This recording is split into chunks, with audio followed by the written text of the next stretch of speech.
আসসালামু আলাইকুম। কানাডাতে একজন ইন্টারন্যাশনাল স্টুডেন্ট কিভাবে তার স্পাউসকে নিয়ে আসতে পারে সেটা নিয়ে অনেকেই জানতে চান।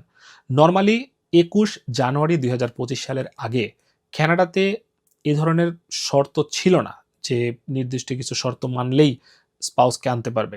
কমবেশি সবাই যে সাবজেক্টেই লেখাপড়া করুক তারা তাদের স্পাউসকে নিয়ে আসতে পারতেন।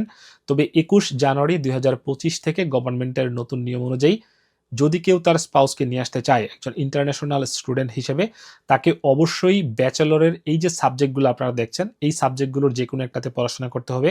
মাস্টার্স বা পিএইচডি হলে যে কোনো সাবজেক্টে পড়লেই সে তার স্পাউসকে নিয়ে আসতে পারবে ওপেন ওয়ার্ক পারমিটে আবেদন করে। পাশাপাশি সে যেই কোর্সটা করতেছে সেটা হোক মাস্টার্স বা পিএইচডি অথবা ব্যাচেলরের, যেটা কথা বললাম, কমপক্ষে ১৬ মাস এটা লম্বা হতে হবে। তাহলেই সে এইটা আবেদন করার যোগ্য বলে বিবেচিত হবেন। যদি কেউ ১ বছরের মাস্টার্স করে তাহলে সে তার স্পাউসকে আনতে পারবে না। যদি কেউ ডিপ্লোমা করে, সে যে সাবজেক্টেই ডিপ্লোমা করুক সে তার স্পাউসকে নিয়ে আসতে পারবে না। এটাই হচ্ছে নতুন নিয়ম। দর্শক, এই যে স্পাউজাল ওপেন ওয়ার্ক পারমিট, এটা অনেক কারণেই রিজেক্ট যেতে পারে।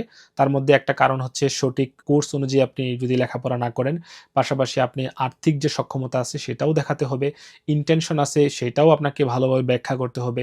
সবকিছু একসাথে করে আপনার অ্যাপ্লিকেশনটা প্রপার ডকুমেন্টেশনের মাধ্যমে সাবমিট করতে হবে।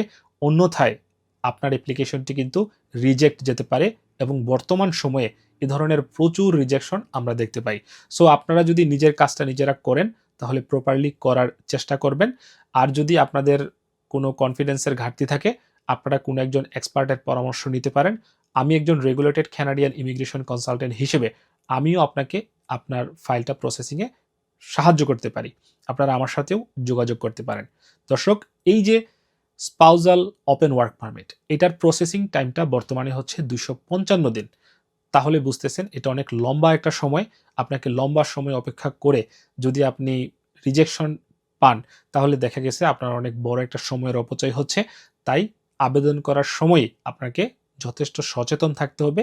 প্রপার ডকুমেন্টেশনের মাধ্যমে আবেদন করতে হবে। এই যে স্পাউজাল ওপেন ওয়ার্ক পারমিট, এইটার খরচ কত আসলে? নরমালি $২৫৫ হচ্ছে আপনার অ্যাপ্লিকেশন ফি। পাশাপাশি $৮৫ হচ্ছে বায়োমেট্রিক ফি। দর্শক, আজ এ পর্যন্তই। ভালো থাকবেন। যদি আপনাদের ইমিগ্রেশন বিষয়ে কোনো পরামর্শের প্রয়োজন হয় আমার সাথে যোগাযোগ করবেন। পাশাপাশি যদি আপনারা কানাডার ইমিগ্রেশন বিষয়ক আপডেট পেতে চান তাহলে আমার ফেসবুক পেজ, ফেসবুক গ্রুপ অথবা ইউটিউব চ্যানেলে যুক্ত থাকেন। ধন্যবাদ সবাইকে। আসসালামু আলাইকুম।